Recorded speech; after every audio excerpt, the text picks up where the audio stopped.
이 하나님의 말씀은 베드로전서 5장을 보시겠습니다.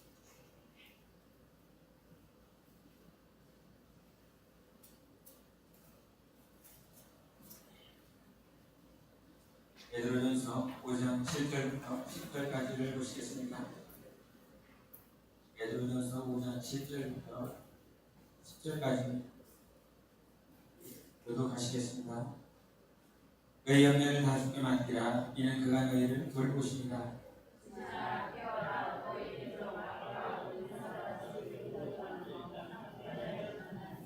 너희는 믿음을 굳건하게 하여 그를 대적하라. 이는 세상에 있는 너희 형제들도 동일한 고난을 당하는 줄 알미라. 모든 은혜의 하나님 곧 그리스도 안에서 너희를 부르사 자기의 영원한 영광에 들어가게 하시니라. 잠깐 고난을 당한 너희를 친히 온전하게 하시며 굳건하게 하시며 강하게 하시며 너를 견고하게 하시리라. 아멘. 하나님은 영이시다. 세번하십니다. 시작. 하나님은 영이시다. 하나님은 영이시다. 하나님은 영이시다. 아멘. 하나님은 영이시기 때문에 우리는 하나님을 눈으로 이렇게 만나고 싶은 때가 지금 있습니다. 여기도 우리의 박물관 하나님의 음성을 한번 들어보고 있다. 매일마다 아니 음성을 한번 들어보고 그런 적 없습니다. 음성하고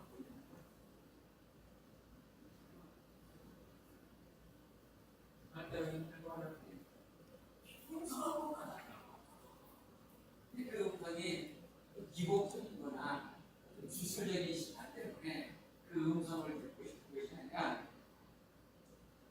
참 신기합니다. 그래서 영적인 거예요.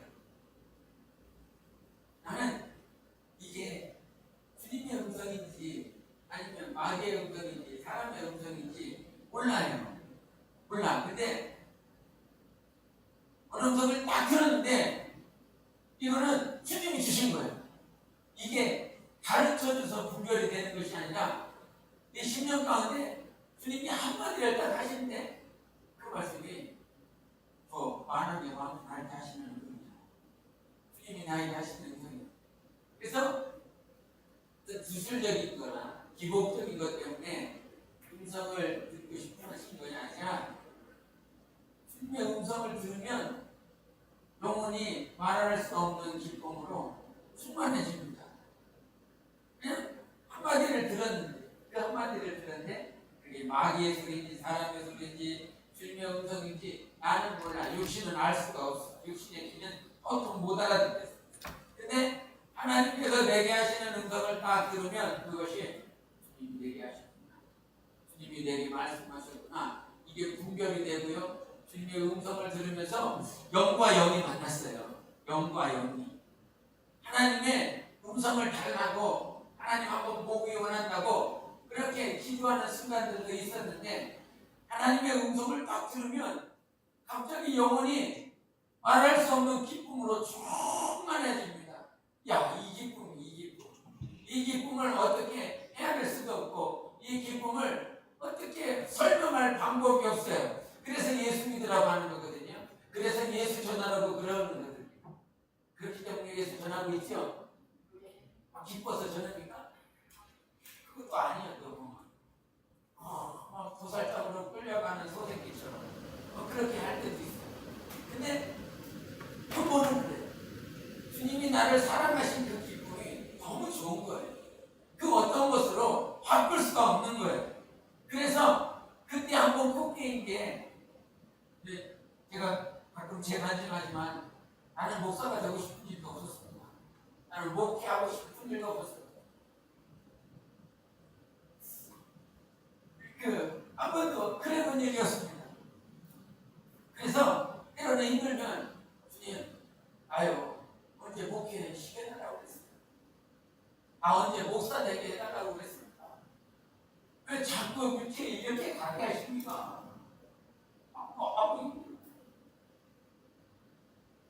저는 사람 만나는 게 두려운 사람이에요. 사람은 얘기하는 사람이 얘기하는 게 제일 힘들어요. 하나님께서 그렇게 만들어 놓으셔서 우리 안순이 스타님하고 저기 천안역에서 천안역을 끝나고 라보를 이렇게 타고 왔습니다. 이 라보 끌고 이렇게 끌고 아니고 드라이브 해서 이렇게 오려고 그러는데 갑자기 여기 안시스템이 없으니까 안시스템이 딱 문을 딱 여는 거예요. 조수석을 열어. 뭔 일이 있습니까? 아무 말 안 하시더라고요. 방금 순간 다시 예. 그리고 합니다. 안쓰시던 그 말이 없으세요. 모르겠습니다. 와이프하고는 얘기를 잘 하시는지 모르겠는데 이렇게 잘 얘기를 안 하십니다. 얘기를 안 하시는 성격을 하나님께서 만들어 놓으셨어요. 목사도 말이 없지. 안수집사도 말이 없지. 거기 천안역에서 교회까지 오는데 왜 이렇게 먼지? 되게 길게 느껴지더라고요. 신호 가면서 이게 지금 요 다음 신호에 빨간불이 걸릴 것 같아요.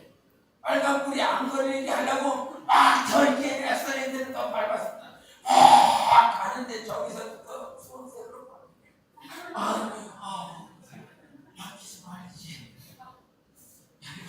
말지. 빨간불로 탁 바뀌었는데 안 보냈습니다. 무슨 말을 해야 되나? 뭐라고 해야 되나? 네, 안심선다 말하기만 해라. 말하기만. 심장 소리가 들려요.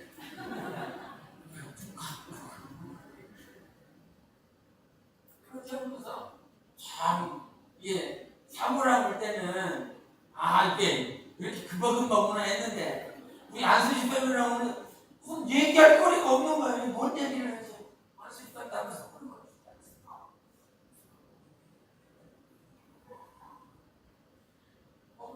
그렇게 저는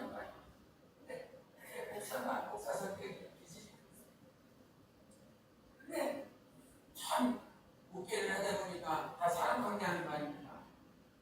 사람 관계하는. 근데 뭐네? 이렇게 많아. 보셨어요? 이렇게 그렇게 참 목회할 사람도 아닙니다. 목회할 기술도 아니고요. 목회할 성격도 아니에요. 보니까 나를 보니까. 그런데 하나님께서 이렇게 훅 갖다 박아놨어요. 박아놓으시고 목회하래. 그런데 이거를 깨달았어요. 직분은요, 주시면 주님이 감당하게 해요. 목회를 할 수 있는 사람이 따로 있는 것이 아니라 사람의 기질이나 성격을 바꾸면 저 사람 목회할 수 있을까? 저 사람 성도를 할 수 있을까?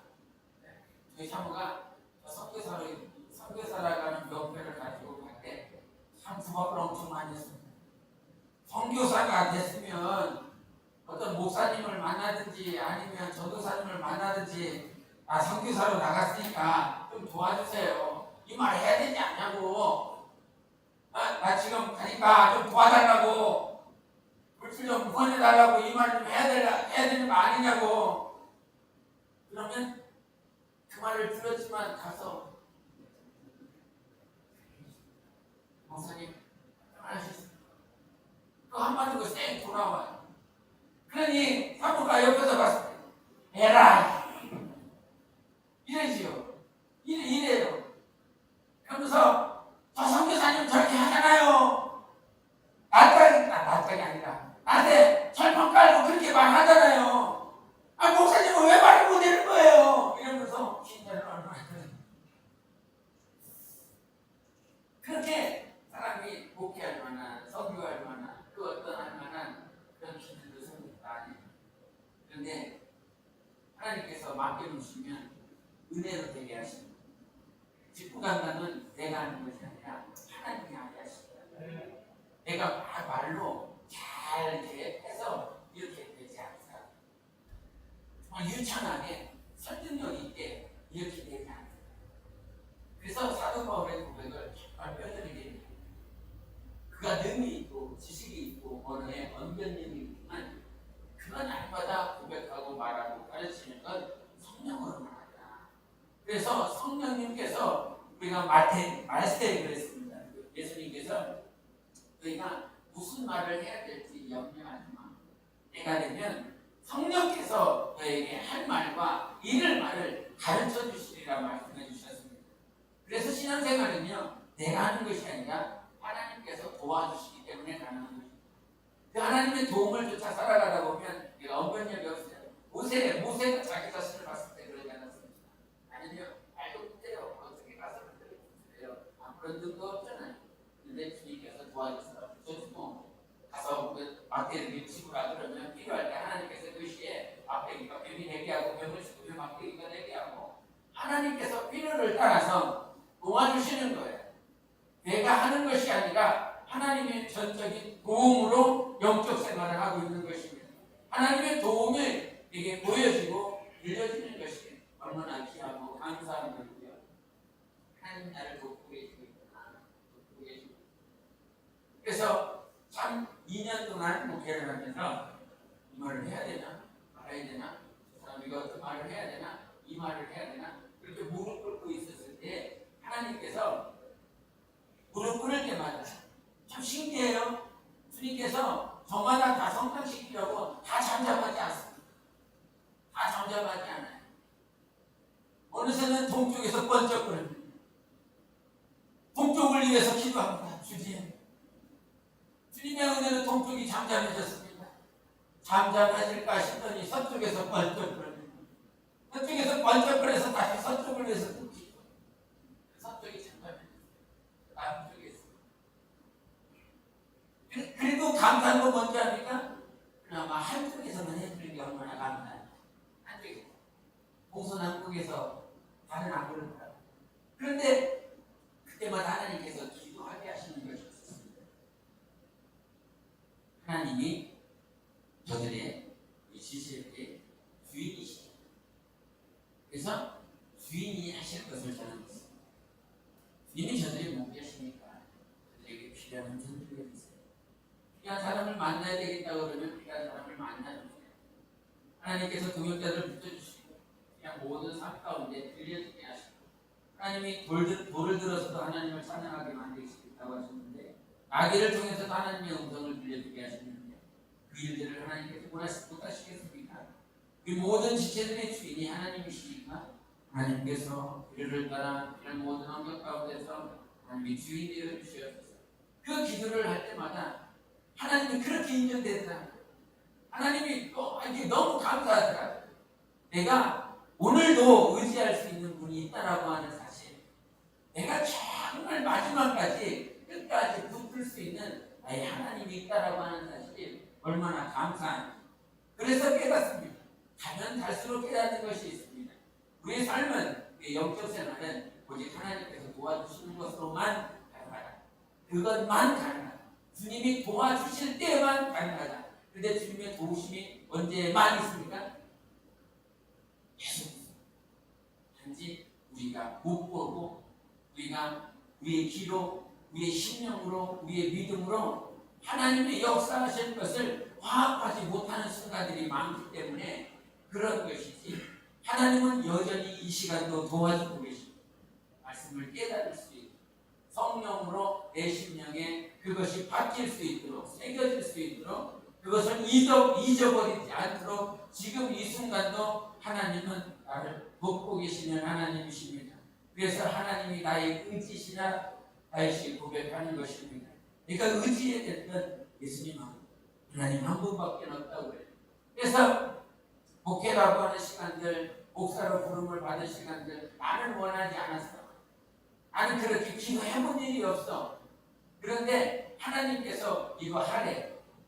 나는 기도하지 않았지만, 나는 그렇게 원하지 않았지만 하나님께서 여러분에게 야 이거 한번 받아봐 그럽니다.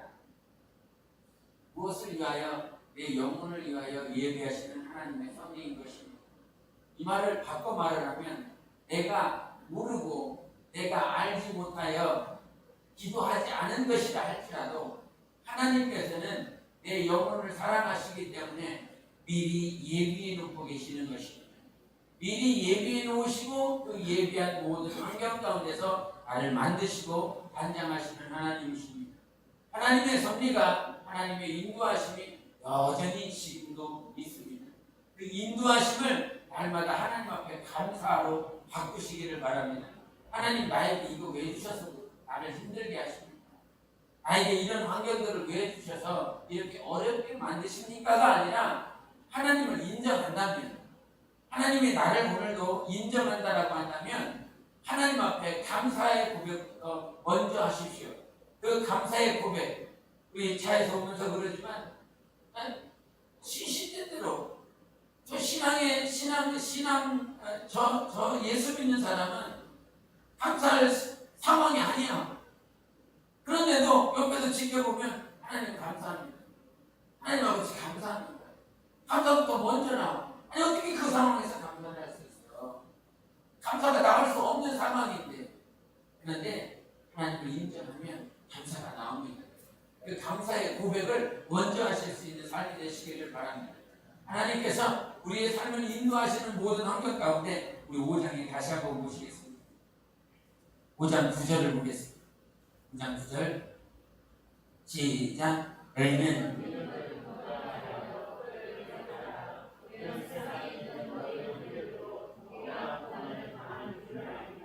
아멘. 세상에 있는 너희 형제들도 동일한 고난을 당하는 줄 알미라 그랬습니다.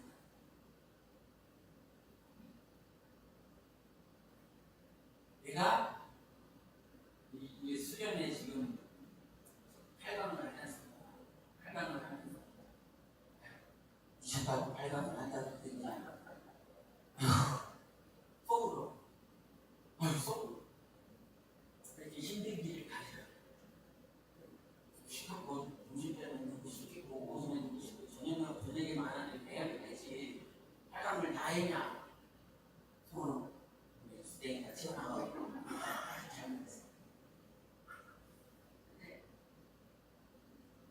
그렇더라고요. 내 육신은 원하지 않아요. 내 육신은 하기 싫어요. 정말 하기 싫어요. 근데 육신은 정말 하기 싫은 것을 육신이 하기 싫다는 말은 무슨 말입니까? 영혼은 너무 하고 싶다는 거예요. 육신이 하기 싫은 거 뭐였다면 영혼은 너무 하고 싶은 거예요. 너무 하고 싶은 거예요. 근데 그것이 기도하지 않고 주님께 무릎을 잡으니까 육신의 생각들이 다 끌려가는 것이죠. 오늘 새벽에도 기도하지만 아침에도 기도하지만 무릎 꿇으면서 주님 감사해요. 강의를 앞두고 있으니까 무릎을 잡으면 안 되지요. 주님을 의지하지 않으면 안 되지요. 그 순간에 여전히 의지하게 돼 있어요. 목회라고 하는 그 목회가 내가 그냥 목회를 하지 않고 그냥 협력으로 살아갔다라고 한다면 과연 매 순간 매 시마다 이렇게 주님을 의지할 수 있는 삶으로 나아가게 하십니다. 그러면서 앞에서 생각하는 것이 무엇인가 합니다. 병신도로 살아도 그렇게 할 수 있으면 병신도 날 건데 병신도가 안 되고 꼭 목사가 돼야 그렇게 살아갈 수 있으니까 그렇게 해놓은 거 아닐까 그런 생각도 해봐요. 믿음이 형편없어서 하나님 앞에 매달릴 수 없는 상황이 없으면 매달리지 않을 것 같아서 목사가 안 되면 그렇게 살 수 없을 것 같아서 하나님께서 목사시킬 것 같은 생각도 들어요. 믿음이 좋을 때 주님 앞에 더 매달릴 거예요. 반대로 생각해 볼 때가 있어요. 그런데 우리 삶의 주님이 말씀하셨습니다. 너희 모든 형제들은 오늘도 동일한 고난을 받는 줄 알아야 돼요. 동일한 고난을 받고 있다는 거예요. 내가 봤을 때는 나는 100이라고 하는 고난을 받고 저 사람은 1000이라고 하는 고난을 받는 것 같아. 나의 고난은 그렇게 작고 저 사람은 커 보이고 또는 나의 고난은 이처럼 크고 저 사람은 고난이 나보다 더 작은 것 같아. 근데 고난의 무게는 다르지 않습니다. 고난의 무게는 지금 죽을 만큼 어렵습니다. 지금 숨을 쉴 수 없을 것만큼 괴롭고 힘들고 어려운 것이 고난인 것입니다. 고난을 받으라라고 하는 그 고난은 우리가 히브리서 5장 한번 보십니다. 그래서 5장 8절을 보시겠습니다. 5장 8절부터 10절 같이 있습니다. 시작. 그가 아들이시면서도 받으신 고난으로 순종함을 배워서 온전하게 되셨은즉 자기에게 순종하는 모든 자에게 영원한 구원의 근원이 되시고 하나님께 멜기세덱의 반차를 따른 대제사장이나 칭하심을 받으셨느니라. 아멘. 8절과 9절에 말씀하셨습니다. 온전케 되는 것은 어떻게 해야만 온전케 된다고 말씀하십니까? 뭘 배워야 되죠? 뭘 배워야 됩니까? 순종함을 배워야 됩니다. 근데 그 순종은 어디서부터 나옵니까? 고난으로부터 나옵니다. 고난을 통하여 순종함을 배워 온전케 된다라고 말씀했습니다. 오늘 본 말씀으로 한 번 더 들어가겠습니다. 베드로전서 5장 10절을 보십니다. 베드로전서 5장 10절 같이 읽습니다. 시작. 모든 은혜의 하나님 곧 그리스도 안에서 너희를 부르사 자기의 영원한 영광에 들어가게 하시니가 잠깐 고난을 당한 너희를 친히 온전하게 하시며 굳건하게 하시며 강하게 하시며 너를 견고하게 하시리라. 아멘. 여기서도 동일하게 하시는 말씀은 너희가 잠깐 당하는 그 고난으로 말미암아 우리 하나님께서 우리를 온전하게 하신다라고 말씀해 주셨습니다. 히브리서 저자는 어떤 이들은 바울이라고 그래요. 히브리서 저자를 다른 사람들은 바울이 아니라 제3의 인물일 것이다. 여전히 누군지 모르겠다라고 신학자들이 말을 합니다. 바울이 지었든지 아니면 제3의 인물이 히브리서를 썼든지 그 누구라 할지라도 그가 말하는 것은 무엇이냐면 성령에 감동되어서 고난을 통하여 순종함을 배울 때만이 너희가 온전해질 수 있다라고 말씀해 주셨습니다. 베드로전서는 분명하게 베드로가 썼습니다. 베드로가 성령의 감동을 받아 썼다라고 베드로서에 말씀하고 있는데 그 말씀을 성령의 감동을 받아 썼을 때에 동일한 고백이 무엇이냐면 너희는 지금 잠깐 고난 받는 거야.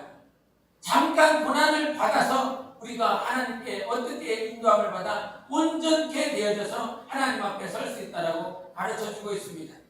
히브리서 저자도 베드로도 동일하게 고백하고 있습니다. 어떻게 감동을 받았어요? 성령께 감동받았어요. 하나님께서 가르쳐 주셨습니다. 성령으로 하나님께서 우리에게 가르쳐 주신 것이 있으니 분명하게 온전케 되는 방법은 유일한 방법은 고난을 통해서 순종함을 배워 온전해지게 된다. 베드로는 우리가 잠깐 당하는 그 고난을 통해서 하나님께서 우리를 온전하게 하신다라고 말씀해 주셨습니다. 고난도 하나님께서 주신 것이에요. 순종을 배울 수 있는 길로 하나님께서 허락해 주신 것이에요. 그렇기 때문에 순종을 배워야 됩니다. 순종을 언제 배우냐면 고난이 따를 때 배워요. 반드시 어려울 때 배웁니다. 뭘 배워? 순종을. 순종을 언제 배운다? 내가 힘들고 어려울 때 배운다. 마음에 박으시길 바랍니다. 새기시길 바랍니다. 지금 내가 힘들고 어려워. 너무 괴로워. 그것은 지금 나에게 하나님께서 무엇을 요구하시는 거예요? 순종을 요구하시고 그 순종을 배워서 통해서 순종이 뭔지를 배우라고 하는 것입니다. 순종은 내가 할 수 있는 것 순종하는 거 아니에요. 그거를 참 순종이라 말하지 않습니다. 예수 그리스도께서 말씀이 육신이 되어 오셔서 하나님 아버지의 말씀에 온전히 순종하신 모습을 보여주셨습니다. 하나님의 아들이니까 그렇게 할 수 있지 이것이 아닌 거예요. 하나님의 아들이고 능력도 있고 귀신을 쫓아내고 다 할 수 있으니까 그렇게 하나님의 말씀을 순종할 수 있지가 아니에요. 히브리서 2장을 보시겠습니다. 히브리서 2장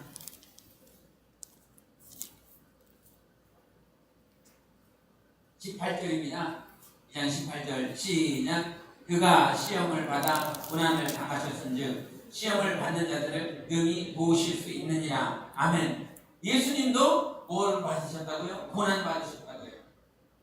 생각해 보십시오. 하나님의 아들이니까 능력을 행하고 기도를 하고 무엇인가 금식을 하고 광야에서 시험을 받고 하는 모든 일들이 아무런 고통도 없고 아무런 아픔도 없는 하나님의 아들이니까 그렇게 되어지는 것이 아닙니다. 예수님도 뭘 받으셨다고요? 고난을 당하셨다고요.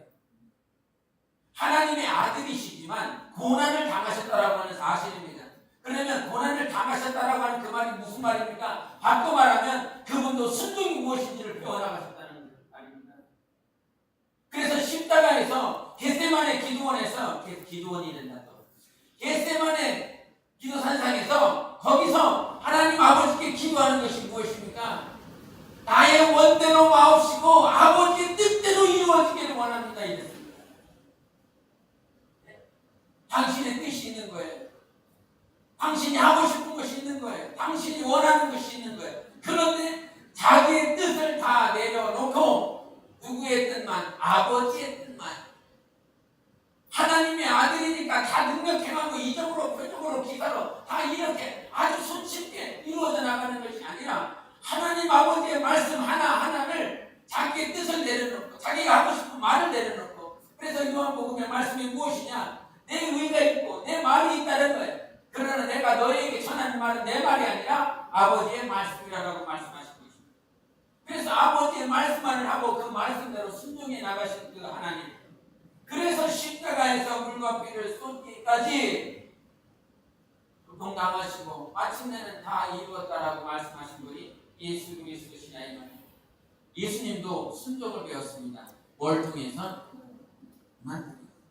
예수님도 받으신 동일한 고난을 우리는 잠깐 받겠다라고 하는 거예요. 잠시 잠깐 고난을 받고 하나님은 우리를 온전하게 해주시겠다라고 하는 것입니다. 하나님 앞에서는 온전한 신부, 온전하다라고 하는 것은 에베소 5장에 말씀하신 것처럼 수나 티나 주름 잡힌 것 없이 예수 그리스도 앞에 영광스러운 교회로 세우시기 위한 하나님의 교회는 온전한 자만 하나님 앞에 설 수가 있는 것입니다. 그 온전하게 만드시기 위해서 하나님께서 우리에게 고난을 허락해 주신 것이에요. 그 고난을 주셨을 때에 하나님은 내 영혼을 단장하고 싶고 내 영혼을 온전하게 하고 싶어서 고난을 주신 것입니다. 그 고난이 왔을 때 내가 반드시 배워야 될 것은 무엇이냐면 순종을 배우고 가야 됩니다. 순종은 내가 할 수 있는 것을 순종이라 말하지 않습니다. 내가 넉넉히 할 수 있는 것. 내가 새벽을 배우기가 너무 힘들어. 너무 힘들어, 지쳐. 그런데 주님의 요구하심이 있어. 그것이 내게 왔을 때 그 말씀 앞에서 힘들고 어려운 모든 것들을 이기고 나와서 순종할 때만이 순종을 배우게 되고 배우게 된 자만 온전하게 되어지는 것입니다. 이것은 그냥 신앙생활 가운데 우리에게 그냥 오는 문제들이에요. 오는 고난들이에요. 그런데 그 고난들 가운데서 내가 감당할 수 없는 고난들이 닥쳤을 때 왜 순종을 어떻게 하면 배우는지, 여러분 이 고난 가운데서 순종으로 넘어갈 때 고난에서 순종으로 그냥 아무렇게나 솔직히 막 넘어가지 않습니다. 여전히 고난 가운데 계속 머물러 있는 상황이 있습니다. 고난은 어디에 있었던 고난이 순종함을 배우도록 넘어가야 되는데 여전히 고난 가운데 계속 있습니다. 왜 그런지 압니까? 고난에서 순종으로 넘어가려면 하나님의 도우심이 있어야만 순종으로 넘어갈 수 있습니다. 그냥 막무가내로 넘어가지 않습니다. 고난에서 순종으로 넘어가려면 누구의 도우심이? 하나님의 도우심이 있어야 됩니다. 그 하나님의 도우심을 구하기 위하여 무릎 꿇는 시간이 있어야 되고 하나님 앞에 정말 도와달라고 간절히 구하는 시간들이 필요합니다. 그런 자만 순종을 배워나가게 되는 것입니다. 그 순종을 통해서 결국은 하나님께서 우리의 영혼을 온전하게 해주시는 것이죠. 고난이 오는 것에 대해서 감사하시고 고난이 오는 것에 대해서 하나님께서 오늘도 나를 단장해 나가고 계시고 있구나. 하나님께서 나를 오늘도 빚어나가고 계시고 있구나. 그것을 확인할 수 있습니다. 여러분에게 고난이 없습니까? 그러면 당신이 사생자일 수 있습니다. 아무런 것이 없습니까? 그냥 신앙생활하는데 편하게 하고 있습니까? 여러분 종교생활하고 있는 것입니다. 신앙생활을 하면, 영적 생활을 하면 하나님께서 말씀을 주십니다. 분명한 말씀을 주시고 그 말씀의 요구하심을 듣게 되어 있습니다. 그 요구를 듣기 때문에, 말씀의 요구를 듣기 때문에 갈팡질팡하는 내가 이래야 되나 저래야 되나 갈등의 순간들이 오게 되어 있어요. 갈등이 전혀 없어요? 내가 이래야 되나 저래야 되나 갈등이 전혀 없습니까? 그러면 남은 당신은 사생자일 것입니다. 근데 우리 하나님은 우리를 포기하지 않기 때문에 여전히 말씀해 주시고 따라오라고 그 성령 가운데 우리의 영혼을 인도해 주시는 거예요. 그래서 고난을 통해서 하나님께서 만드시는 것은 우리의 영혼인 것입니다. 우리가 영과 혼과 육이 있지만 하나님이 정말 빚으시고 만드시기 원하는 것은 우리의 영혼인 거예요. 속사람인 거예요. 속사람이 빚어지는 것을 하나님께서 너무나 요구하십니다. 우리 저기 베드로전서 3장을 보시겠습니다.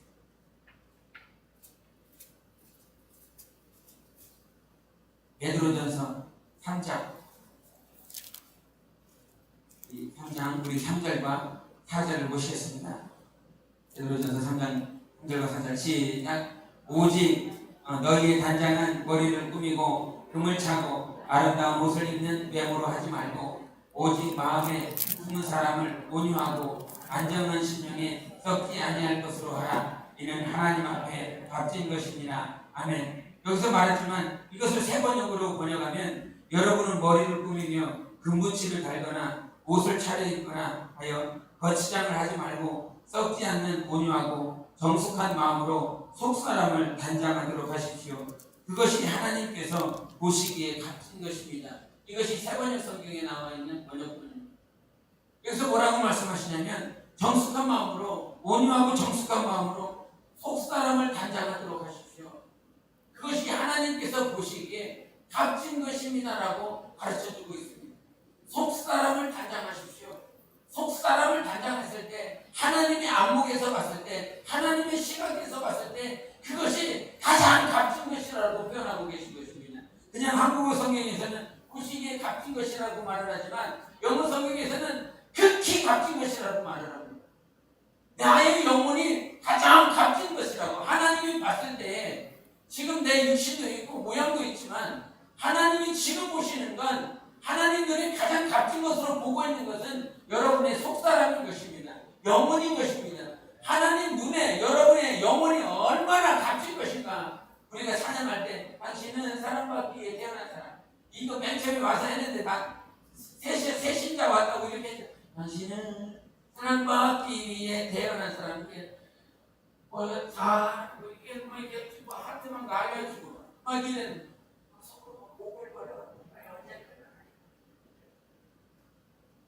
근데 하나님이 사랑하시고 하나님께서 축복하시고 하나님께서 보배롭다라고 여기는 건 여러분 영혼이 얼마나 그렇게 고귀한지 여러분 동영상 봤지만 매번 볼 때마다 감동입니다.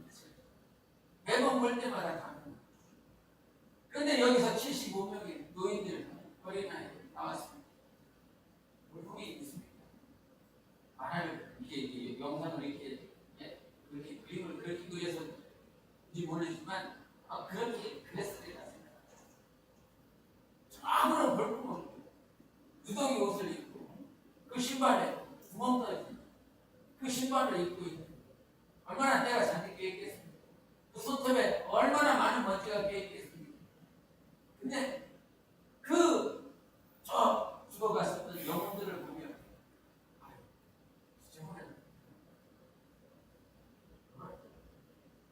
이것이 의지는 것이 아니다.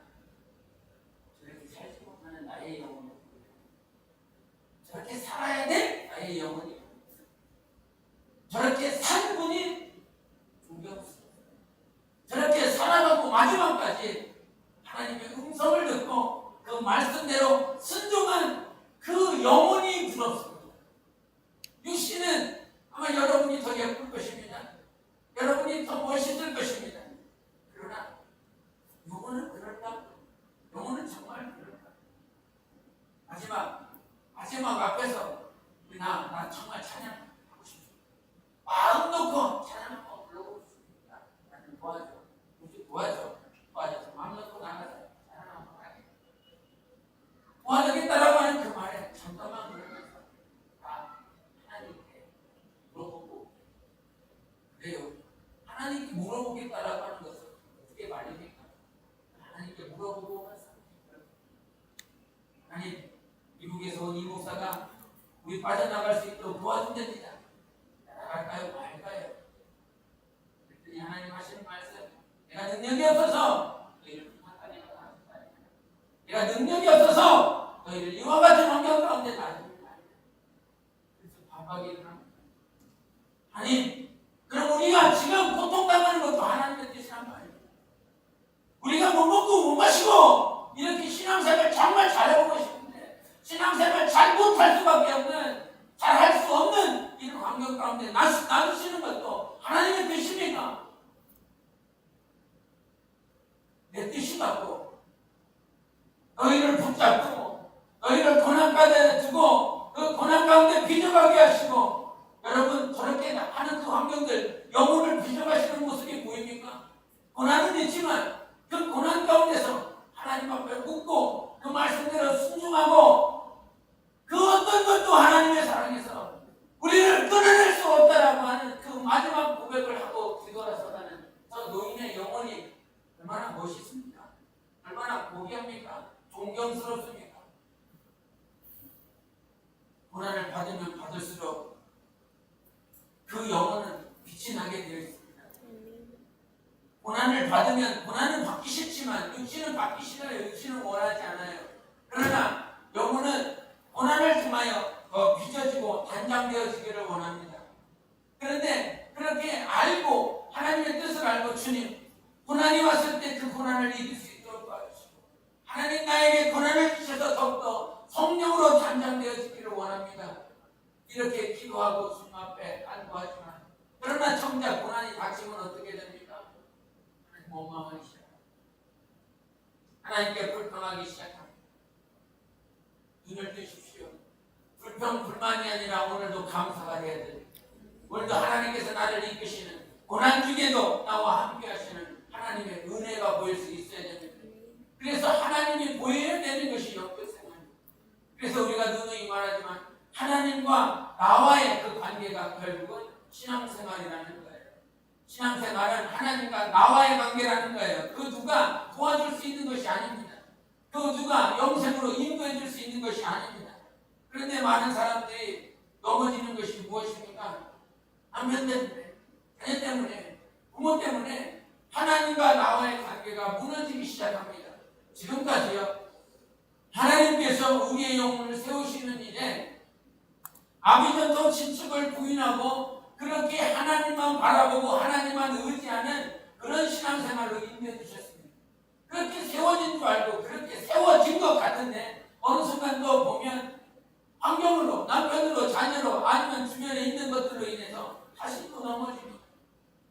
하나님과 나와의 관계 속에서 넉넉히 이겨야지. 중국에서 한국으로 넘어올 때 그 사모가 너무 힘들어했습니다. 2011년도인가 그때 10년도가 넘어올 때 너무 가기 싫다고, 너무 가기 싫다고. 왜냐면 또 새로운 환경 가운데 가면 그 환경 가운데서 다시 적응해야 되고 뭔가 또 이렇게 주님과의 관계 속에서 해 나가야 되고, 또 새로운 환경이라고 하는 것은 새로운 사람을 만나야 되고, 그 사람과의 관계가 그 신앙생활 해보면 알지만 사람과의 관계 속에서 계속 형성되어지면서 공동체 안에서 믿음이 자라고, 사람을 만나는 것이 쉽지 않거든요. 그 직분이라고 하는 그 질서, 윗직분자와 아래직분자의 이 관계가 있기 때문에 그 관계가 쉽지 않거든요. 또 한국 땅에 와서 또 관계를 맺고 질서 속에서 또 들어가면서 무엇인가 다시 새롭게 해야 되는 시간들, 그것이 어렵기 때문에 참 힘들고 어려운 그런 시간들에 대해서 막 이렇게 토로한 적이 있습니다. 근데 하나님께서는 이미 저에게 너 한국 땅으로 들어가서 이거 하고 저것을 마무리해야 된다, 이렇게 말씀을 주셨어요. 그런데 사모가 힘들어하는 것이 옆에 보입니다.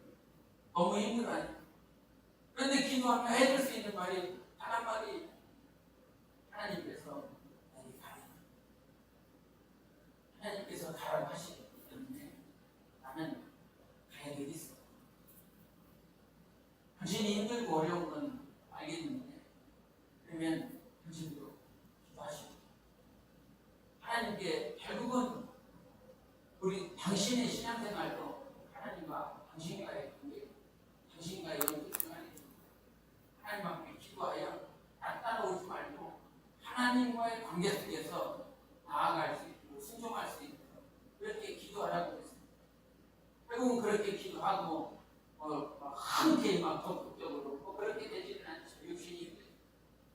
그런데도 불구하고 여전히 그렇게 또 따라서 행복하게 갈 수 있는 삶으로 가는데 참으로 그렇습니다. 자식이 뭐라고 그러고 있으면, 아내가 뭐라고 그랬으면, 뭐라고 하면, 남편이 뭐라고 하고 있으면 참 내가 이렇게 주님을 보고 간다라고 하는 것이 이렇게 힘들고 어려운지. 그런데 그와 같은 모든 하나님과 나와의 관계 속에서 하나님만 붙들면 나머지는 하나님이 보증해 주십니다.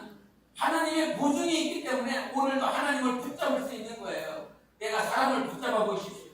내가 남편을 붙잡아 주십시오. 자녀를 붙잡아 주십시오. 절대 내가 붙잡아서 갈 수 있는 것이 아닙니다.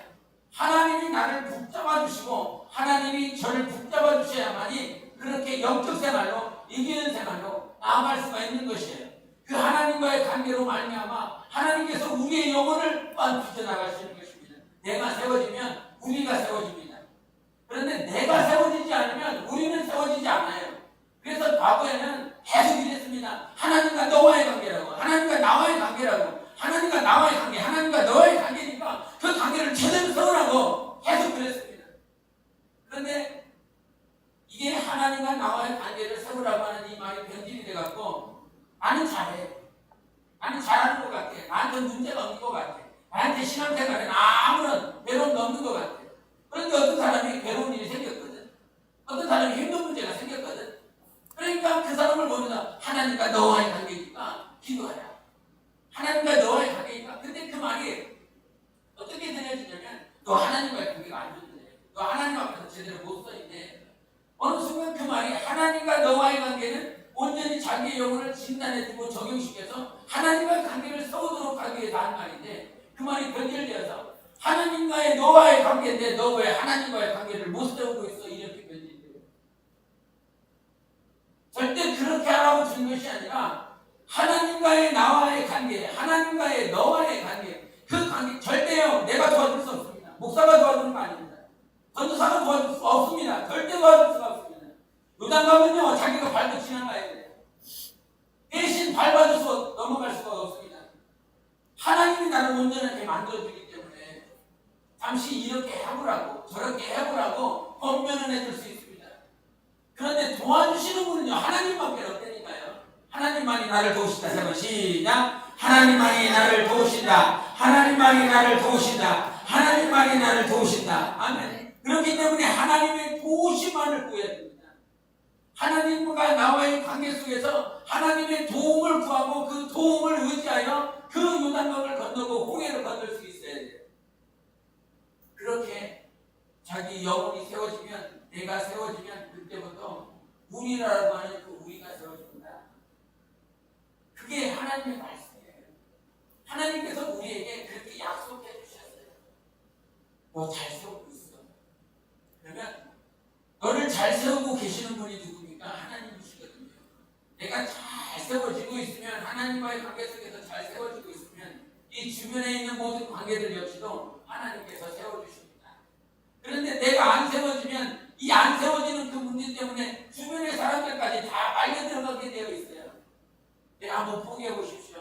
내가 누가 남편을 위해서, 자녀를 위해서 그냥 한번 포기해 준다고 생각해 보십시오. 그 포기가 한 번 포기하는 것 같죠? 그렇지 않습니다. 하나님 한 번만, 내가 한 번만 이 땅에 쉴게요. 하나님 한 번만 이 순간에 내가 한번 포기하고 싶습니다. 내려놓고 싶습니다. 그럴 수 있습니다. 그럼에도 불구하고 내가 포기했다라고 할지라도, 내려놓았다라고 할지라도 하나님께서는 사랑이시기 때문에 여전히 인도하십니다. 내가 잘못 갔어. 내가 곁길로 갔어. 둘째 아들처럼 다른 길로 갔어. 다른 길로 갔지만 여전히 하나님께서는 기다려주고 계시고 있고 모든 삶으로 인도해 주셔서 영생으로 인도하시는 분이 우리 하나님이십니다. 그런데 여기서 알아야 될 것이 무엇이냐면 내가 한번 내려놓고 한번 포기하는 그 타이밍에 내가 정말 우리가 세워질 수 있는 그 관계가 여전히 깨어져 있고 무너져 있다라고 하는 것입니다. 내가 여기서 붙잡으면, 내가 여기서 주님과의 관계를 온전히 붙잡으면 하나님께서 내가 하나님을 붙잡는 그 순간에 또한 이의 영혼들이, 내 주변에 있는 영혼들이 하나님을 바라보며 살아갈 수 있도록 인도해 주시는 것입니다. 그런데 나와의 관계가 온전히 세워지지 않으니까 우리와의 관계는 저 사람과 나와의 관계, 정말 자녀와 나와의 관계, 은혜를 받고요. 하나님의 말씀에 아니면 찬양에 어떤 하나님과의 관계 속에서 은혜를 받고 내가 자녀를 대하는 것, 남편을 대하는 게 다르죠. 삭막한 사람이 내 자녀에게 말을 하는 것과 은혜를 충만하게 받고 내 자녀와 대화하는 것이 전혀 다릅니다. 나와 하나님과의 관계가 세워졌다라고 하는 건 내가 하나님과의 관계 속에서 세워진 사랑과 생명과 은혜가 나를 통하여 주변으로 이렇게 흘러가게 되어 있습니다. 이렇게 흘러가면 이 우리라고 하는 이 관계가 하나님의 은혜로 세워지는 것이거든요. 내가 세우는 것이 아니라 하나님이 나를 통해서 우리라고 하는 이 관계를 세워주시는 것입니다. 그렇기 때문에 여러분이 정말 놓치지 말 건 내가 때로 내려놓고 싶어요. 포기하고 싶어요. 그런데 포기하게 만드는 놈이 누구냐? 원수라 이 말입니다. 내려놓게 하는 놈이 바로 원수라고 하는 것입니다. 우리는 사자와 같이 오늘도 3킬자를 찾는다. 한 번 내려놓는 것이라고 생각하지만 그 한 번 내려놓음이 여전히 원수마귀가 그 통로가 되어서 날마다 그 관계로 그 삶으로 유혹하는 통로를 만들어줍니다. 그 통로에 한 번 넘어지면 거기서 그 자리에서 넘어집니다. 안 넘어질 것 같죠? 그 자리에서 또 넘어지고 세워졌다가 열심히 회복되어졌다가 어느 순간 보면 그 자리에서 그 포인트에서 또 넘어집니다. 한 번 넘어질 때는 그 다음에 100이라고 하는 힘이 필요하다면 다음에 넘어지고 나면 500, 1000이 필요해요. 그렇게 미혹의 영은 쉽사리 우리를 놔주지 않습니다. 한 번 넘어지면 계속 그 자리에서 넘어져요. 아마 여러분이 넘어진 자리가 있을 겁니다. 엎어진 자리가 있을 것입니다. 그 넘어지고 엎어진 자리에서 또 넘어지게 하는 것이 원수라 이 말이에요. 그래서 이겨 끝까지.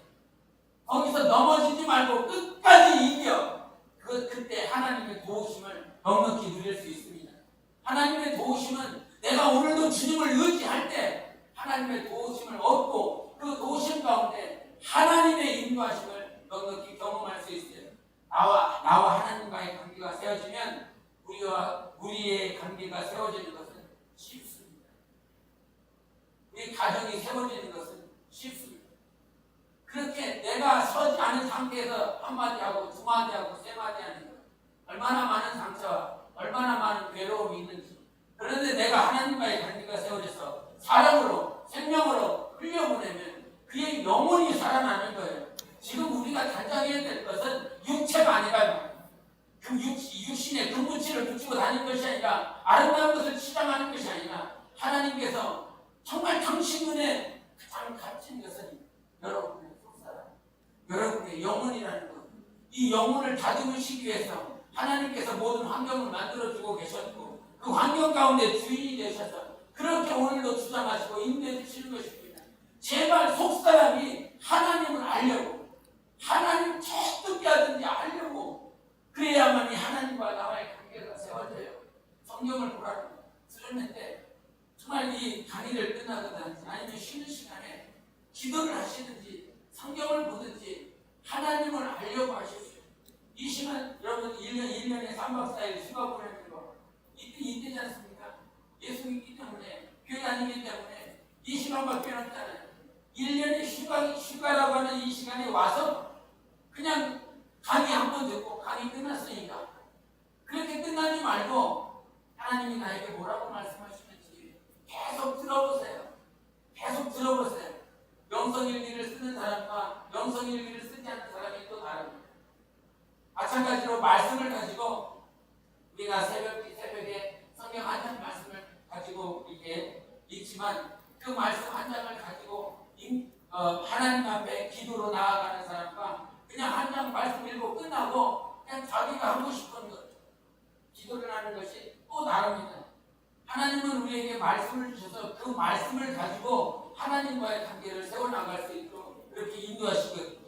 그래서 그 말씀이 없는 사람은 뭔가를 기도하는 모습은 있는데 하나님과의 사귐이 없습니다. 말씀이 있는 사람은 하나님과 사귐이 있어요. 여러분 오늘 새벽 기도할 때 어떤 사귐이 있었습니까? 사귐이 있었습니까? 아니면 그냥 기도하고 있었습니다. 주님은 사귀자고 어제도 말했지만 하나님이 사귀자는 거예요. 사귀자고. 계속 사귀자고 하는 그 하나님의 말씀에 하나님이 말씀 주시고 그 말씀으로 말미암아 내 영혼을 단장시켜 나가실 것입니다. 말씀이 있는 사람과 말씀이 없는 사람의 차이는 대단히 큰 차이를 가지고 있어요. 말씀을 받고 기도로 나아가면 이 말씀을 왜 하나님께서 내게 주셨는지, 그 말씀을 왜 나에게 하셨는지를 알고 하나님 앞에 기도하며 하나님의 은혜를 누리고 생명을 누리게 되어 있어요. 그래서 영혼이 정말 단장되어지도록, 영혼의 속사람이 단장되어지도록 하나님께서 하신 그 이유를 넉넉히 알아야 돼요. 그 이유를 알고 하나님 앞에 넉넉히 나아가는 내 영혼은 하나님 앞에 나아가는 것이지 육체가 하나님 앞에 나아가는 것이 아닙니다. 신앙의 주체는 여러분 영혼인 거예요. 신앙의 주체는 여러분 영혼이라고요. 그러면 신앙의 대상은 무엇이 누구입니까? 신앙의 대상은 하나님 한 분밖에 없어요. 신앙의 대상을 다른 곳에서 찾는 것이 아니라 신앙의 주체는 내 영혼이지만 신앙의 대상은 오직 하나님 한 분밖에 없어야 됩니다. 그 하나님께서 오늘도 내가 신앙할 수 있도록, 우리는 종교인이 아니거든요.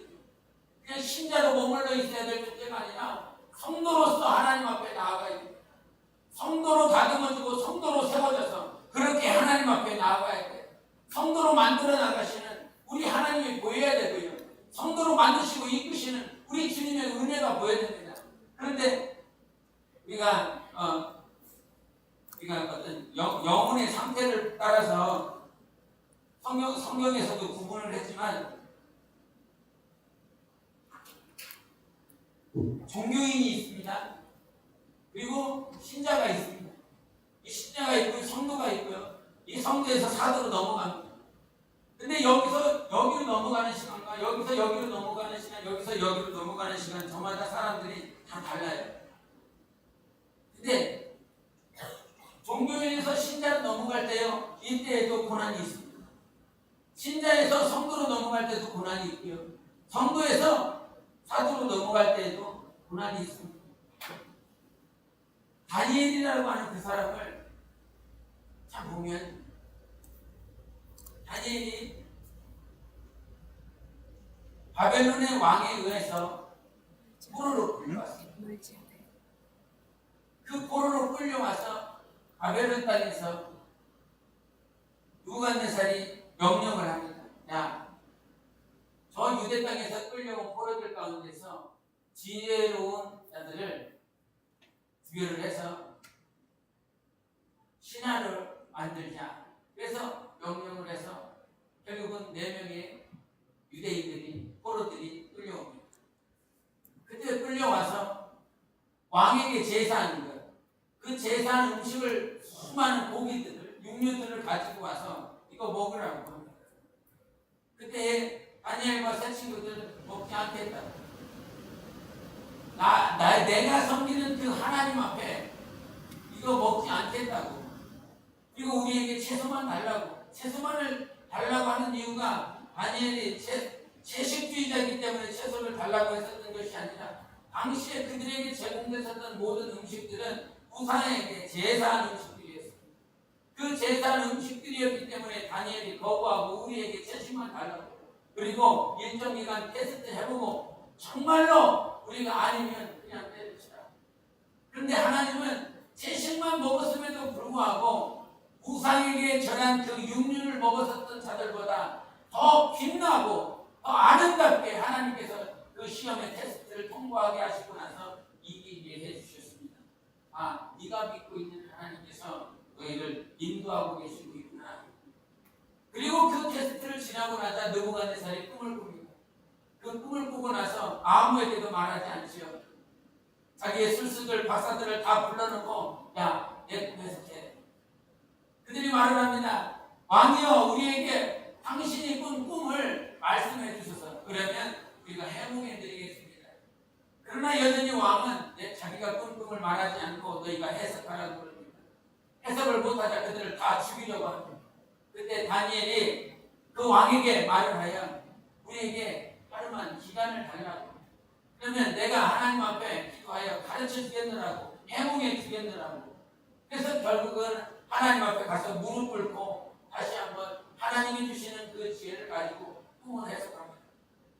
그렇게 꿈을 해석하고 나서 목숨이 또 부지가 됐습니다.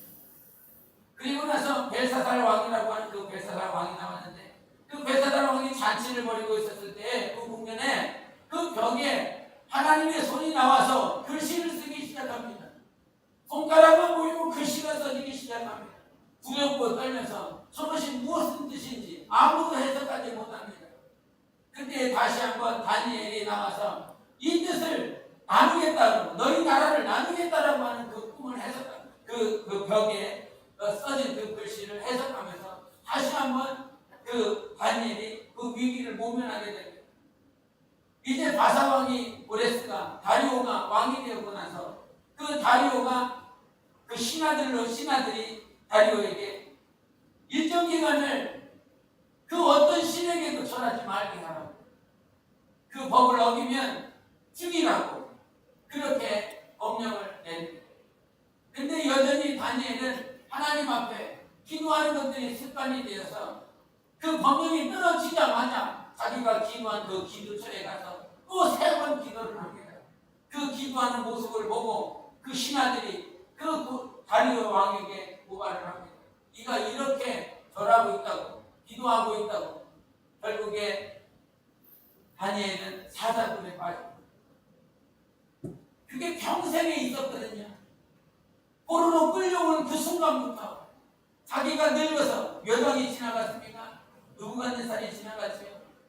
그 다음에 고레스가 지나갔습니다. 다리오가 지나갑니다. 그리고 그 후에 아하스웨로 왕이 나옵니다. 계속 이방 땅에 있으면서 이방 왕들을 섬기면서 목숨이 위협받는 순간들이 계속 있었습니다. 그 다니엘을 보면서 평생 이렇게 살라고, 평생 어떻게 목숨 부지하는 그 환경들, 고난들, 그 순간들만 계속 지나가요. 만약에 나에게 그와 같은 목숨이 위협함을 받는 그런 순간들이 계속 평생에 있다라고 그런다면 나아지지 않았습니다. 다니엘에게 있었어요. 평생 사는 날 동안 목숨을 하나님 앞에 맡기며 사는 환경들이었어요. 그 환경들 가운데 여전히 하나님 앞에 무릎 꿇고 기도하는 것들이 습관이 되었어요. 체질이 되어서 어떤 환경이 와도 기도하는 것이 다니엘에게 있어서는 그냥 무릎 꿇는 거예요. 환경이 닥치면 기도하는 거예요. 그리고 주님께 묻고 기도하는 거예요. 주님이 주시면 그것 가지고 승리하고 사는 것이 다니엘이었습니다. 우리가 말하는 고난이 있지 않습니까? 그런데 그 고난 가운데 다니엘만큼 그렇게 큰 고난이 있었을까요? 평생 사는 날 동안 이방 왕을 섬기면서 자기의 목숨을 위협하는 그 순간들마다 하나님 의지하며 그 고난을 이겨나갔습니다. 우리 삶에 고난을 이기게 하시는 분은 하나님이십니다. 그 고난을 주장하시는 분도 하나님이시고요. 그렇기 때문에 우리 삶에 어떤 환경이 닥쳐도 그 환경을 이기게 하시는 분은 하나님이라고 하는 사실을 믿으시기를 바랍니다. 우리가 온전케 된다라고 그랬어요. 근데 그 고난을 통해서 온전케 된다라고 그랬습니다. 고난이 있으신 것을, 고난이 와야 될 것을 여러분 미리 알고 기도하십시오. 고난 오지 않게 해달라고 기도하지 마세요. 그건 잘못된 기도입니다. 내가 기도해야 될 것은 고난이 왔을 때 어떻게 이길 수 있게 해달라고 기도하십시오. 나는 못 이겨요. 절대 이길 수가 없어요. 육신이 있기 때문에. 그러나 이 고난을 주신 분도 하나님이시기 때문에 이 고난을 이기게 하실 분도 하나님이십니다. 고난을 주신 분이 누구라고요? 하나님이십니다. 고난을 주시는 분이 하나님이시다. 시작. 고난을 주시는 분이 하나님이시다. 고난을 주시는 분이 하나님이시다. 고난을 주시는 분이 하나님이시다. 이 고난을 이기게 하셔서 온전히 하시는 분도 누구라고요? 하나님이십니다. 그렇기 때문에 기도할 때 고난 오지 않게 해달라고. 그래서 마치 이 종교인처럼, 이 신자들처럼 기도하지 마세요. 복 주세요. 복 주세요. 잘 되게 해주세요. 큰 거 주세요. 마른다는 거 주세요. 이렇게 기도하지 마세요. 오히려 하나님 고난을 주세요. 하나님이 주시는 고난을 주세요. 그리고 하나님이 주신 고난을 하나님 때문에 이길 수 있도록 도와주세요. 그러면 우리 이렇게 될 수 있어요. 그런데 하나는 오고 안 되라. 하나는 오 싫다고 이러고 있으면 날마다 종교인밖에 되지 않습니다. 그런데 하나님은 우리를 사랑하시기 때문에 반드시 그만두십니다. 반드시 주십니다. 반드시 올 것을 알고 기도하셔야 됩니다.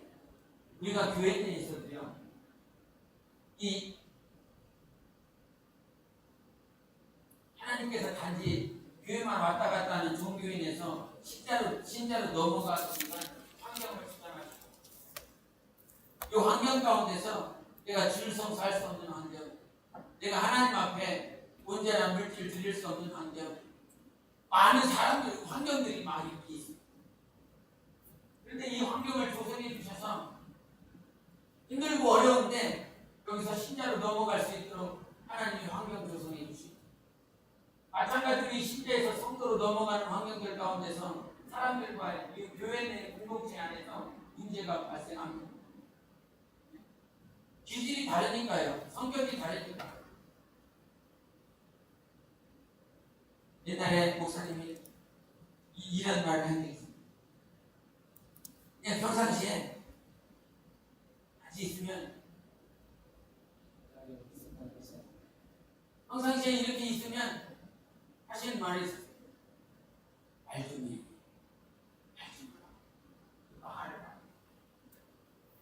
얼마나 답답하게 여기셨을까.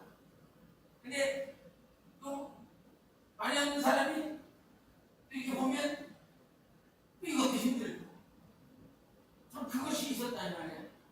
근데 저마다 각양각색의 사람이 있어요. 각양각색의 사람이.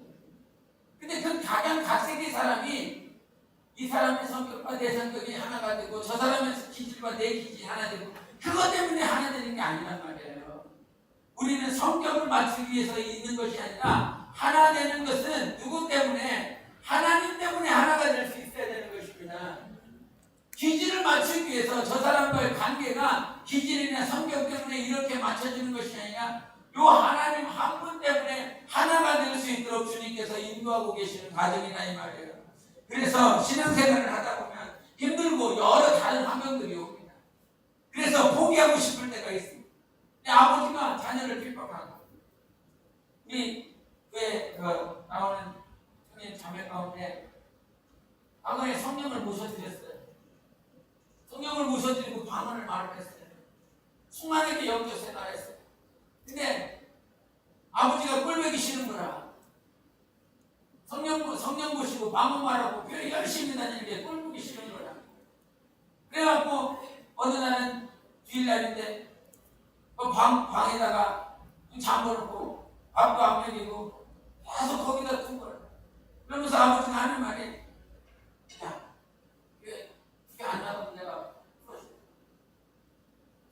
교회 안 나가면 안 나간다 그러면 내가 밥 준다. 근데 당신이 연약한 데가. 그래서 결국에는 거기에 아버지의 그 시험이 하고 그렇게 안 하고 그냥 한번 내뱉은 말인데 그것이 올무가 돼서 참 힘들고 어려운 시간들을 긴 시간들을 보낸다. 환경이라고 하는 아버지가 나를 핍박을 왜 하냐면 핍박할 수 있는 모든 환경들을 만들어 놓으시고 나를 성장하도록 하기 위한 것입니다. 비록 핍박하게 하는 원수가 뒤에서 조종하고 있지만 그것을 허락하신 분이 누구예요? 하나님이세요. 핍박 못하도록 막으실 수 있는 분도 하나님이시고요. 핍박을 하도록 허락하실 수 있는 분도 하나님이세요. 핍박이 있어서 성장한 사람이 바로 나예요. 저는 핍박이 없을 줄 알았어요. 핍박이 없었어요. 가정에서는. 내 장남이었기 때문에. 그냥 제가 저 교회 갑니다. 장남이니까 교회 가라. 아무런 핍박이 없었습니다. 그런데 제가 핍박당하는 순간들은 교회 다니고 예수 잘 믿으면 핍박을 당한다고 나는 들었는데 핍박이 있다라고 그러는데 나는 핍박이 없지. 맨날 들은 말씀이 이제 원수가 예수 못 믿게 하고 교회 못 나가게 하고 막 그러게 할 거라고. 그러니까 기도하라고.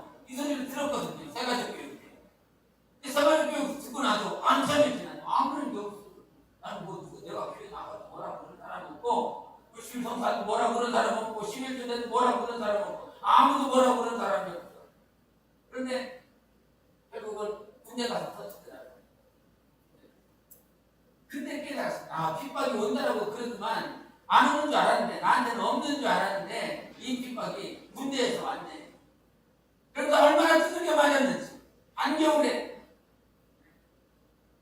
마지막에 고참이 묻는 질문이 그거 있어요. 주일날인데 아버지 어머니가 교통사고 나서 병원에 있다. 지금 후천하기 직전이다. 근데 그 시간이 예배 드려야 될 시간이다. 예배 드리러 갈래 말래, 병원을 갈래 교회를 갈래. 그것이 마지막 질문이었습니다.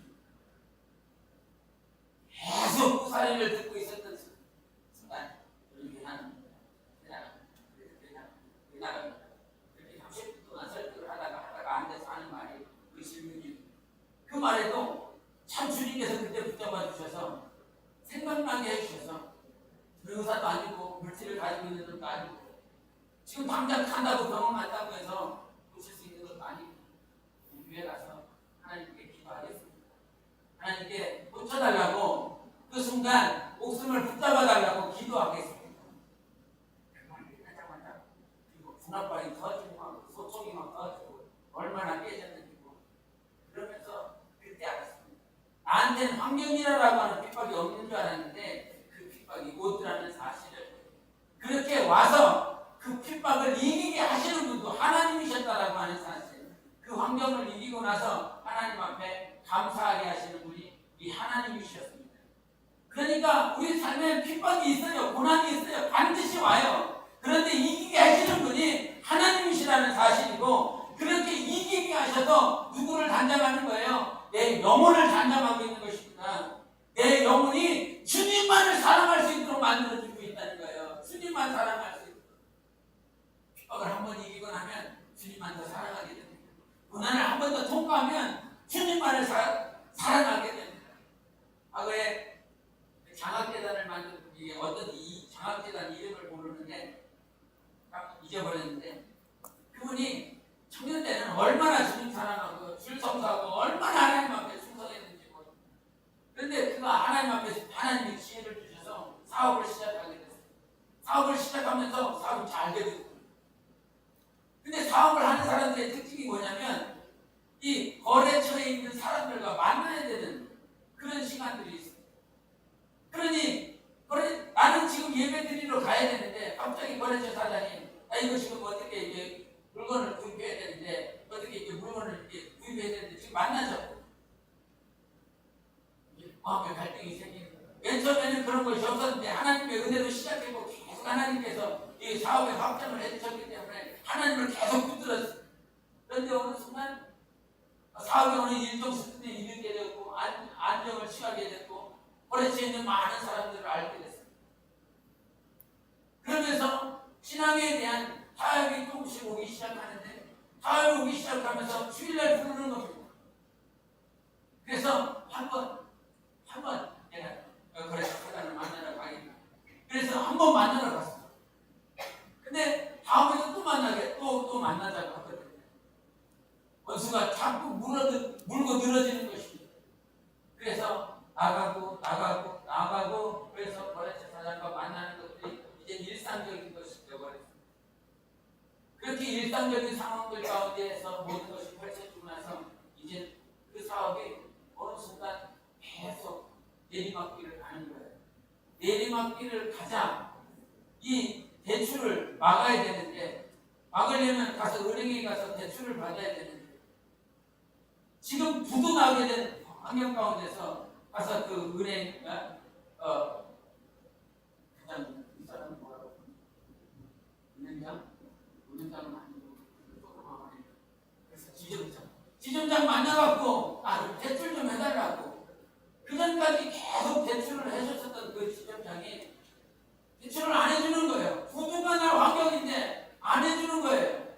지금 이 12시까지 이거 막아야 되는데 12시까지만 막으면 그 다음 달에 넘어가서 다시 사업이 확장이 되고 더 크게 할 수 있는데 안 해주는 거예요. 그래서 사정을 하면서 계속 갔습니다. 시청장이 해줬을까요? 안 해줬을까요? 안 해줬습니다. 정말 그 거부를 당하고 뒤돌아오면서 그제서야 하나님이 생각이 나는 내가 하나님 앞에 어떻게 내가 영적 생활을 했는지 그제서야 하나님이 보이더라. 그래서 집에 돌아가서 콧물 쏟아가며 하나님 앞에 자기가 이와 같이 했었던 것들을 다 회개하고 돌이키고 하나님 잘못했습니다. 이제 누구가 나도 이 순간 이 이후로부터는 오직 하나님 앞에 온전히 서서 영적 생활하겠습니다. 어떤 환경이 와도 주님만을 붙들고 살아가겠습니다. 그랬더니 그때 하나님의 평안이 힐밋이 밀려오더니 그때까지 힘들고 어렵고 막 안절부절되고 그랬는데 하나님의 평안이 밀려왔어요. 그래서 마지막으로 가보자. 주전장한테. 그래서 그 평안을 가지고 주전장한테 데려왔어요. 똑같은 사람이, 똑같은 환경이 주전장한테 다시 한번 하나님 어떻게 하셨을까요? 그 주전장의 마음을 감동해 좀 전까지도 대충 안 되겠다라고 하는 그 상황 가운데서 대출이 되기까지 했었습니다. 그 이후로 그분이 장로가 되고 이제 장학재단을 만들어서 크리스찬들 정말 힘들고 어렵게 공부하는 크리스찬들을 후원하는 그 일들에 사역받고 있는데 그분의 간증이 그래요. 그 힘들고 그렇게 어려운 순간들을 주님의 은혜로 건너가고 난 다음부터는 절대로 타협함이 없다라고 하는 사실. 주님만을 붙들고 살아가게 하나님이 해주셨다는 사실이죠. 우리가요 지금 이 자리에 있으니까 하나님께서 해주셨습니다. 절대로 나 스스로 오지 않았습니다. 하나님이 보이면 감사가 나온 거예요. 비록 고난이 있다라고 할지라도 그 고난 중에 누구를 빚으신 거예요? 나를 빚으신 거예요. 내 영혼을 빚으신 거예요. 어제 저녁에 기도하면서 제가 설교를 하지만 제 설교를 제 영혼이 듣기 때문에 이 마음의 것들을 하나님 앞에 기도하고 그 설교를 하면서 제 영혼이 들어서 앉아서 기도하고 내 마음의 것들을 아래다가 하나님께서 터치해 주시고 개척하면서 지금까지 이렇게 흘러온 시간들을 스치듯이 보게 해주시고 그 시간들을 근데 이렇게 스치듯이 2년의 시간들이 왔는데 2014년보다 2015년에 하나님을 더 힘들게 해주시고 2015년보다 2016년에 하나님을 더 닮아가고 하나님을 더 살아가고 근데 그 모든 시간들이 내가 뭔가를 한 것이 아니라 하나님의 은혜예요. 하나님께서 나를 붙잡아 주시고 하나님의 선하신 계획 가운데서 여전히 인도해 주고 계십니다. 이 시간 이후로 하나님이 믿으시고 하나님께서 우리를 붙들어 주시고 하나님의 영원한 계획 가운데서 하나님의 선하신 뜻이 이루어질 것입니다. 주님은요 하나님의 계획을 우리에게 주시고 그 계획 안에서 하나님의 영광을 마침내 드러내는 영혼으로 우리의 영혼을 단장해 주시는 것입니다. 환경 가운데 힘들고 어렵습니까? 거기에 이기라고 주신 것입니다. 내 영혼이 한 단계 더 단장되었습니다. 사람과의 관계가 문제가 있습니까? 그 관계를 허락하신 것도 하나님이십니다. 그 관계 속에서 하나님 의지하고 하나님 때문에 하나 되라고 그렇게 한순간 한순간 주님을 붙들고 나아가다 보면 내 영혼은 주님 닮은 사람이 되어 있을 것입니다. 어느 순간 여기에 딱 와와 있는데 과거의 나와 지금의 나를 비교해 보니까 왜 이렇게 많이 변했는지 왜 이렇게 하나님께서 바꿔주셨는지 주님의 은혜를 경험할 수 있을 것입니다. 그렇게 오늘도 내가 고난에 있는 것 고난을 기도하십시오. 고난 달라고 하나님께서 주시는 고난 달라고 그리고 그 고난 중에 나는 이길 수 없으니까 하나님 그 고난 중에서 나를 믿으시는 하나님 때문에 넉넉히 이길 수 있게 해달라고 그럴 때에 우리의 영혼은 빚어지고 단장되어지고 하나님을 닮는 그리스도의 신부가 될 수 있도록 그렇게 빚어주실 것입니다. 하나님께 매달리세요. 모든 환경 가운데서 순종을 배우세요. 고난을 통해 순종을 배워서 온전케 되어지고 그 온전케 되어지는 과정 과정은 쉽지 않으나 하나님이 이기게 하실 것입니다. 하나님께서 도와주실 것입니다. 지금까지 그렇게 하나님이 도와주신 것처럼 이 순간 이후에도 내 영혼이 온전케 되라고 고난 주실 것이고, 그 고난을 무엇 배우라고? 순종 배우라고. 순종 배우면 온전케 되어진다고. 온전케 되어지는 것은 육체가 아니라 나의 영혼이고 속사람이라고. 그렇게 속사람이요, 저마다 하나님을 사랑하는 사람으로 다 바뀌었을 때를 한번 생각해보세요. 얼마나 감격입니까? 얼마나 기쁘입니까? 과거에는 이거 작은 일에도 불평불만 했었던 사람이 이제는 하나님이 살고 하나님의 기쁨이, 하나님의 심정이 살아서 저마다 속사람이 단장되어져서 그렇게 대화하고 하나님의 사랑을 증거하고 나타내는 하나님의 성전이 되었을 때 얼마나 하나님은 기뻐하시겠습니까? 하나님이 보시는 것은 속사람인데, 하나님의 시각에 가장 값진 것은 우리의 속사람인데, 여러분 집사님의 속사람이, 우리 전도사님의 속사람이, 우리 권사님의 속사람이 정말 주님을 가장 닮은 사람으로 속사람이 변화돼서 육신은 낡아지고 육신은 이렇게 낡아지지만 우리의 영혼만큼은 속사람이 다 주님이 원하시는 신부로 그렇게 다 단장되어서 이렇게 교회가 지어진다고 생각해요. 하나님의 성전이 속사람이 단장되어진 그렇게 교회로 단장되어진다고 생각해 보시죠. 우리 주님이 보셨을 때 얼마나 그 교회가 주님의 몸으로서 가장 가치 있는 교회가 됩니까? 하나님은 원하십니다. 우리의 영혼이 속사람이 단장되어지기를. 근데 단장되어지기 위해서는 분명히 뭐가 온다고요? 고난이 온다고요. 그 고난 중에 하나님의 도우심을 쫓아 넉넉히 이길 수 있게 해달라고 미리 기도하시는 여러분 되시기를 바랍니다. 우리 함께 기도하십니다. 이 시간 기도하실 때 하나님 아버지, 오늘도 하나님께서 내 영혼에게 영원전부터 주신 그 계획이 있으니 그 계획 안에서 온전히 살아가길 원합니다. 오늘 영상의 그 모습들처럼 정말 고난은 힘들고 어렵지만 그 고난 중에서 하나님을 가장 닮아가는 영혼으로 내 속사람을 단장시키시는 그 하나님을 믿고 의지하고 그렇게 승리할 수 있는 우리의 영혼 될 수 있도록 예수의 외치고 기도하시겠습니다. 예수여!